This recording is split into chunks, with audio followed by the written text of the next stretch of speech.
Hello विद्यार्थियों, कैसे हैं आप सभी लोग। आशा है कि आप सभी लोग ठीक होंगे, स्वस्थ होंगे, मस्त होंगे और आप सभी लोग अपने अपने तैयारी में भी व्यस्त होंगे। तो निश्चित तौर पे आप सभी लोग जुड़ जाइए मेरे साथ।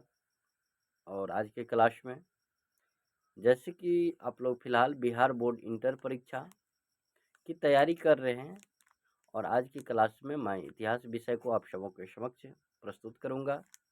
और इतिहास विषय के अंतर्गत आज का टॉपिक रहेगा हड़प्पा सभ्यता। यहाँ पर आप सभी देख भी सकते हैं, तो निश्चित तौर पे जुड़ जाइए सभी लोग। बिहार बोर्ड इंटर परीक्षा के अंतर्गत या फिर 10th की परीक्षा की तैयारी करते रहेंगे, तो ये मेरा संकल्प है, ये आपके अपना सुरेश सर का संकल्प है कि निःशुल्क शिक्षा आप लोगों को निःशुल्क एक भी रुपया नहीं लिया जाएगा और बिल्कुल फ्री में आपको हमारे द्वारा पढ़ाया जाएगा। और आप देख सकते हैं 9 बजे प्रत्येक रोज़ मैं लाइव आता हूँ। आप लोग प्रत्येक रोज़ 9 बजे लाइव इंटर की पढ़ाई के लिए जुड़ जाइएगा। और ये जो है क्रैश कोर्स के माध्यम से हम चीज़ों को कम समय में ज़्यादा से ज़्यादा टॉपिक को कवर करेंगे।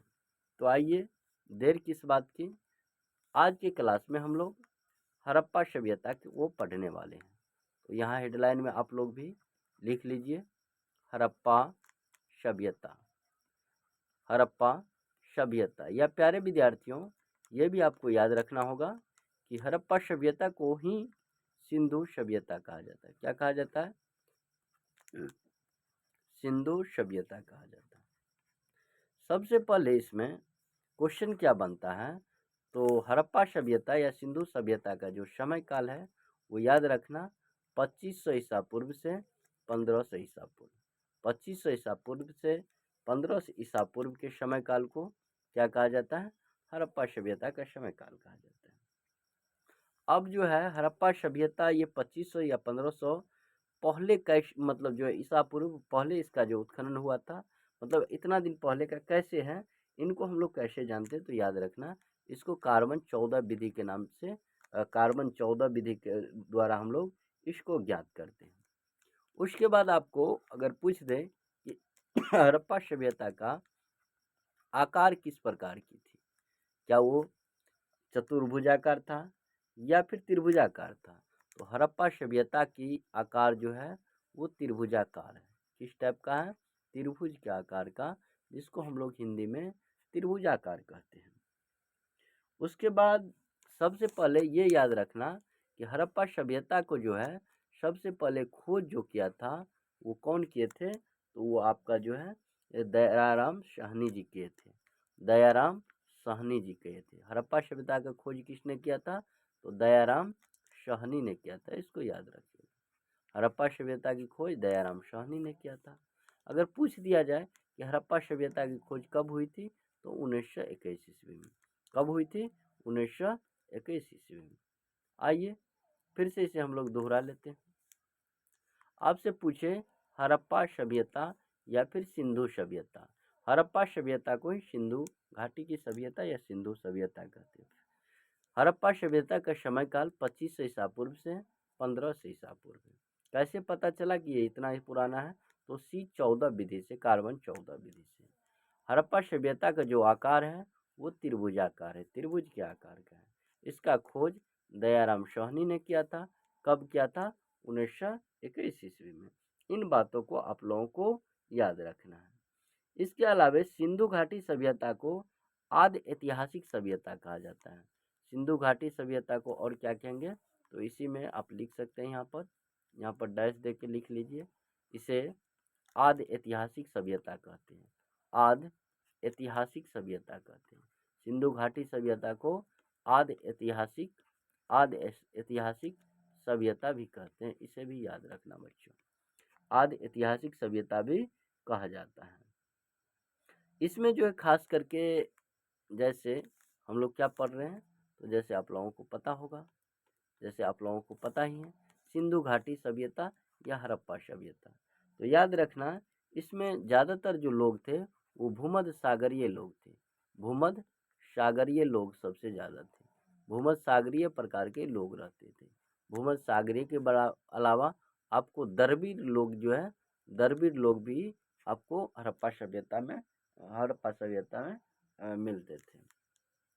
अगर मैं इसके खोज की बात करूं तो इसकी खोज के अंतर्गत इसका जो महानिदेशक था, आपसे पूछ दिया जाए हड़प्पा सभ्यता के महानिदेशक कौन थे, तो याद रखना हड़प्पा सभ्यता के महानिदेशक, उस टाइम में तो भारत आज़ाद नहीं हुआ, भारत 1947 में आज़ाद हुआ, लेकिन 1921 ईस्वी में ही क्या हुआ था हड़प्पा सभ्यता की खोज हुई। तो उस टाइम में एक अंग्रेज थे जिसका नाम था सर जॉन मार्शल।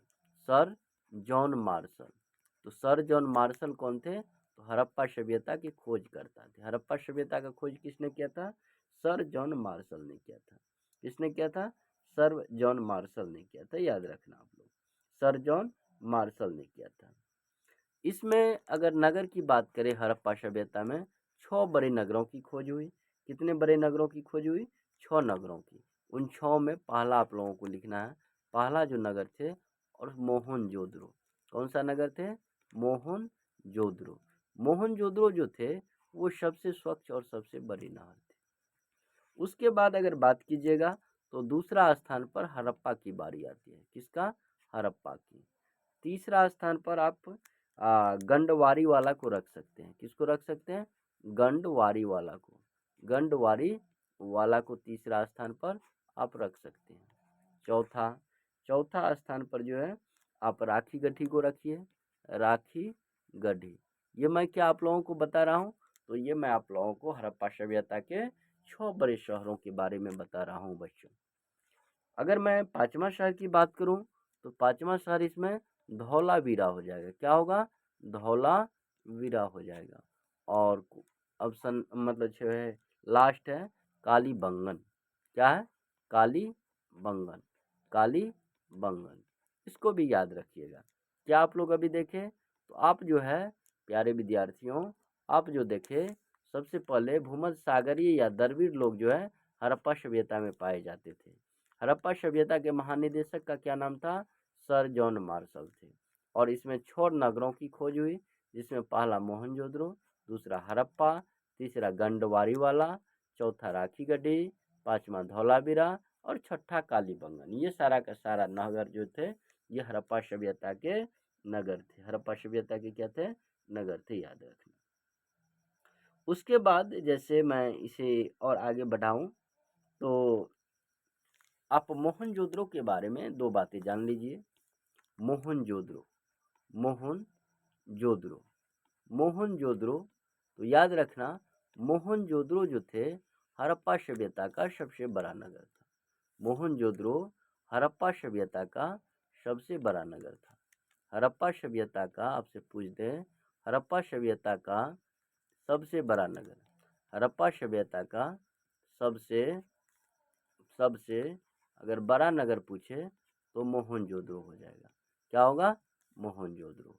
मोहनजोदड़ो का अर्थ क्या होता है, तो मोहनजोदड़ो का अर्थ क्या होता है, तो मृतकों का टीला। क्या हो जाएगा, मृतकों का, बोलिए मेरे साथ, मृतकों का टीला हो जाएगा। अर्थात जब मोहनजोदड़ो की खुदाई हुई तो वहाँ पर बहुत सारे कंकाल देखने के लिए मिले, इसीलिए मोहनजोदड़ो को मृतकों का टीला कहा जाता है। मृतकों का टीला कहा जाता है। उसके बाद ध्यान रखना है, सिंधु घाटी सभ्यता में बंदरगाह नगर, सिंधु घाटी सभ्यता, सिंधु घाटी सभ्यता में 2 नगर ऐसे थे, सभ्यता में 2 नगर ऐसे थे, कौन कौन, पहला लोथल, लोथल और दूसरा थे सुतकोतदा। याद रखना है, लोथल और सुतकोतदा, सुतकोतदा, कोतदा, ये दोनों जो नगर थे याद रखना, ये दोनों नगर बंदरगाह नगर थे। कौन सा नगर थे, बंदरगाह। बंदरगाह किसे कहेंगे, तो जहाँ पानी का जहाज लगता है उसे जो है बंदरगाह नगर कहेंगे। क्या कहेंगे, बंदरगाह। अगर सिंधु सभ्यता में जुते हुए खेत के प्रमाण, जुते हुए खेत के प्रमाण, जुते हुए खेत के प्रमाण कहाँ से मिले हैं, तो याद रखना कालीबंगन से। कहाँ से, कालीबंगन से जुते हुए खेत के प्रमाण मिले। जुते हुए खेत के प्रमाण कहाँ से मिले हैं? कालीबंगन से। उसके बाद आपको पूछ दिया जाए सिंधु घाटी सभ्यता में विशाल स्नानागार कहाँ से मिले हैं? तो विशाल स्नानागार मोहनजोदड़ो से मिला है। कहाँ से? मोहनजोदड़ो से। आप एक से अधिक बार इसको पढ़ लीजिएगा तो आपको ये चीजें सब याद होता जाएगा। विशाल स्नानागार कहाँ से मिला था? मोहनजोदड़ो से। समझे कि नहीं समझे? अगर इस स्नानागार की बात कीजिएगा, इसका जो लंबाई था, लंबाई 11.88 मीटर था। और अगर चौड़ाई की बात कीजिएगा तो चौड़ाई जो है 2.43 मीटर थी। इसे याद रखना आप लोग, इसे निश्चित तौर पे याद रखिएगा सभी बच्चे। सिंधु सभ्यता में मैं फसल की बात करूं तो सिंधु सभ्यता के मुख्य दो फसल थे। सिंधु सभ्यता के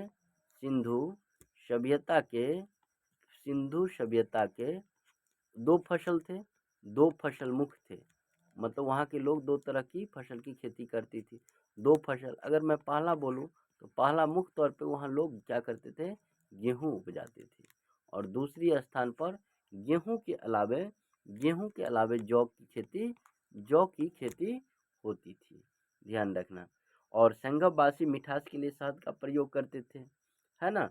और एक बात और याद रखना आप लोगों को कि बनमाली से मिट्टी के हल बनमाली से मिले हैं। सिंधु घाटी सभ्यता में आपसे पूछ दिया जाए मिट्टी का हल कहाँ से मिले हैं, तो सिंधु घाटी सभ्यता में मिट्टी का हल जो है वो कहाँ से मिले हैं? बनमाली से मिला। कहाँ से? बनमाली से मिला है। इसे याद रखना। प्यारे विद्यार्थियों, इन चीज़ों को आपको याद रखना ही पड़ेगा। उसके बाद ये लोग जो है ध्यान रखना कि तौल की इकाई का माप, किसी चीज़ को तौलते थे तो तौल की इकाई का माप 16 के अनुपात में था। तौल की इकाई का माप 16 के अनुपात में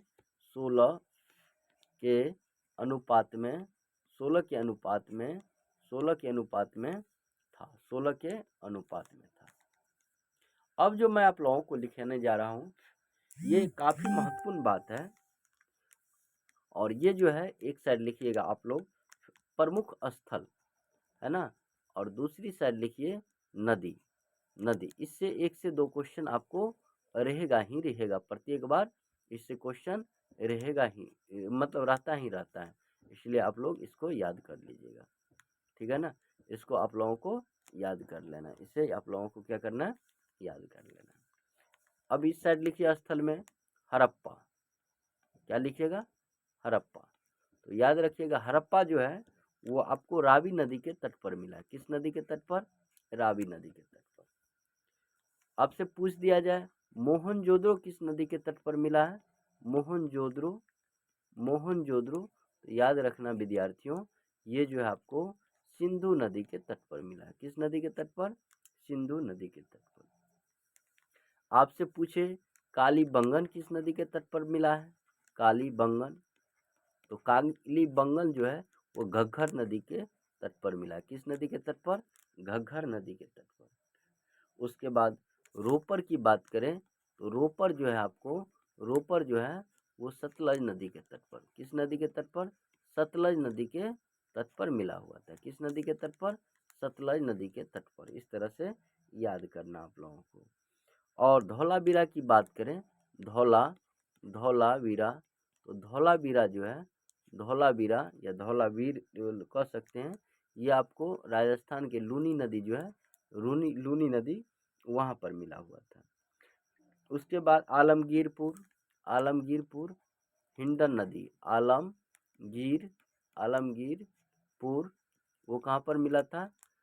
आलमगीरपुर जो है वो हिंडन नदी के तट पर मिला था। कहाँ पर?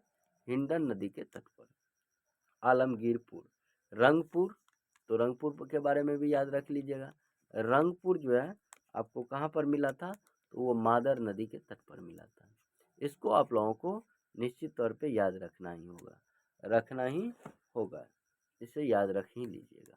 चलिए और भी बातें जान लेते हैं हम लोग हड़प्पा सभ्यता के बारे में। तो उस टाइम में अगर मैं वस्त्र की बात करूं, हड़प्पा सभ्यता में वस्त्र, तो वो लोग जो है सूती व ऊनी वस्त्रों का प्रयोग करते थे। सूती व ऊनी वस्त्रों का प्रयोग करते थे। ऊनी वस्त्रों का प्रयोग करते थे। ऊनी वस्त्रों का प्रयोग करते थे। कौन? हड़प्पावासी प्रयोग करते थे। तो इसे भी ध्यान रखना है आप सबको। इसमें पर्दा प्रथा एवं वेश्यावृत्ति प्रचलित थी। पर्दा प्रथा एवं वेश्यावृत्ति भी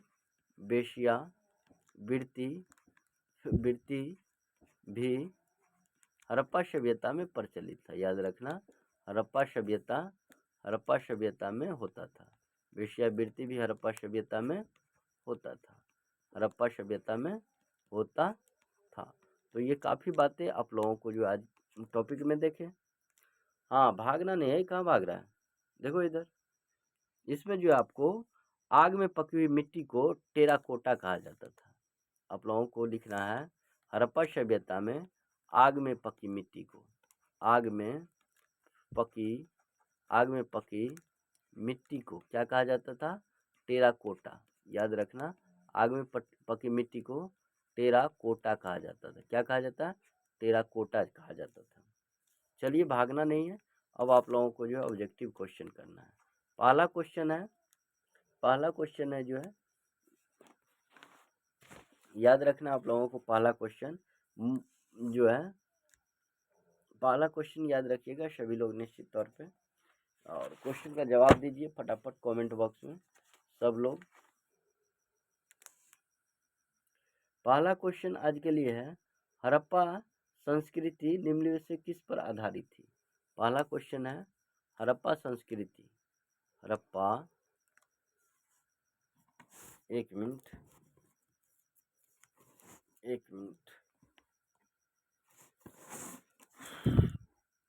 बस जस्ट अ सेकेंड रुकिएगा।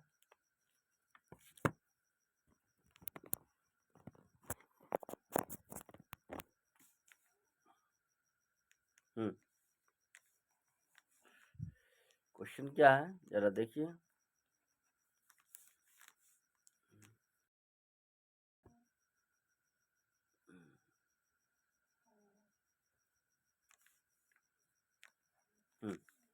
हड़प्पा, क्या क्वेश्चन? हड़प्पा संस्कृति, क्वेश्चन है हड़प्पा संस्कृति किस पर आधारित थी? हड़प्पा संस्कृति किस पर आधारित थी? आधारित थी। इसका जवाब दीजिए। हड़प्पा संस्कृति किस पर आधारित थी? जल्दी से इस क्वेश्चन का जवाब देना आप लोगों को। याद रखना, ये लोग व्यापार करते थे, हड़प्पा के लोग व्यापार करते थे। तो इस क्वेश्चन का आंसर हो जाएगा व्यापार। हड़प्पा सभ्यता किस युग की सभ्यता थी? अगला क्वेश्चन है, हड़प्पा सभ्यता किस युग की सभ्यता है? किस युग की सभ्यता है? हड़प्पा सभ्यता किस युग की सभ्यता है? तो अभी आप लोग देखे थे थ्योरी में, क्या होगा? कांस्य युग हो जाएगा। क्या होगा? कांस्य युग की सभ्यता। किस युग की सभ्यता? कांस्य युग की सभ्यता। नेक्स्ट क्वेश्चन, हड़प्पा किस नदी के किनारे स्थित है? अगला क्वेश्चन है, हड़प्पा किस नदी के किनारे स्थित है? किस नदी के किनारे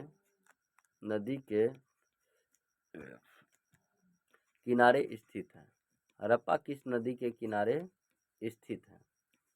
किस नदी के किनारे स्थित है? तो ध्यान रखना बच्चों, हड़प्पा जो है रावी नदी के किनारे स्थित है। किस नदी के किनारे? रावी नदी के किनारे। आपको पूछ दिया जाए अगला क्वेश्चन, हड़प्पा कहाँ पर स्थित है? हड़प्पा किस देश में स्थित है? हड़प्पा किस देश में स्थित है? हड़प्पा किस देश में स्थित है? हड़प्पा किस देश में स्थित है? हड़प्पा किस देश में स्थित है? तो आप लोगों को इस क्वेश्चन का आंसर करना है। हड़प्पा जो आपको अभी पाकिस्तान, वर्तमान में पाकिस्तान में मिलेगा, लेकिन सिंधु घाटी पूरा पूछ दिया जाए तो वो भारत में भी पड़ता है, याद रखना, और पाकिस्तान में भी पड़ता है। नेक्स्ट क्वेश्चन, मोहनजोदड़ो किस नदी के किनारे स्थित है? क्वेश्चन नंबर अगला, मोहनजोदड़ो, मैं यहाँ पर अगला पेज में लिख देता हूँ। नेक्स्ट क्वेश्चन यहाँ लिख देता हूँ, मोहनजोदड़ो किस नदी के किनारे, मोहनजोदड़ो किस नदी के किनारे स्थित है? मोहनजोदड़ो किस नदी के किनारे स्थित है? किस नदी के किनारे स्थित है? ये लिखिए फटाफट, किनारे स्थित है। कॉपी कलम लेके इसको लिखना है, स्थित है। मोहनजोदड़ो किस नदी के किनारे स्थित है? याद रखना प्यारे विद्यार्थियों, मोहनजोदड़ो जो है वो आपको सिंधु नदी के किनारे स्थित है, सिंधु नदी के किनारे स्थित है। एक और क्वेश्चन है, मोहनजोदड़ो का अर्थ क्या होता है? मोहनजोदड़ो का अर्थ क्या होता है? मोहनजोदड़ो का अर्थ क्या होता है? मोहनजोदड़ो का अर्थ क्या होता है? तो याद रखना, मोहनजोदड़ो का जो अर्थ होता है, मोहनजोदड़ो का जो अर्थ होता है वो होता है मृतकों का टीला। मृतकों का टीला क्या होगा? मृतकों का टीला, मृतकों का टीला। In the last, I am Suresh sir, accord all of you, thank you. मैं अंत में आप सभी लोगों को थैंक यू कहना चाहूँगा, आप सभी को धन्यवाद कहना चाहूँगा कि आप लोग इतने बेसब्री से इस क्वेश्चन को जो मतलब इस टॉपिक को कवर किए हैं। और आपको कोई भी हेल्प चाहिए तो आप एक बार 7091859599 पर जो अपना प्रॉब्लम्स कह के व्हाट्सअप कर दीजिएगा। और आप अगर किसी भी विषय को लेकर के, चाहे आपका इतिहास है या फिर इतिहास के बाद भूगोल होंगे, या फिर आपका अंग्रेजी भी हो सकता है, या फिर हिंदी या मैथिली, मतलब इन विषयों में से कोई विषय होगा और आप उसको तैयारी के लेकर के काफ़ी चिंतित होंगे, तो निश्चित तौर पे आपको कोई चिंता करने की कोई ज़रूरत नहीं है। आप लोगों को बिल्कुल फ्री में एक भी रुपया नहीं लिया जाएगा, और यूट्यूब के माध्यम से आप घर बैठे बिल्कुल पढ़ाई फ्री में कर सकते हैं। तो इन बातों को आप लोगों को याद रखना ही रखना है। चलिए मिलते हैं नेक्स्ट रोज की क्लास में, अगले रोज अगले क्लास में मिलते हैं। इस क्लास में मैं सुरेश सर आप लोगों से विदा लेता हूँ। धन्यवाद आप सभी लोगों का।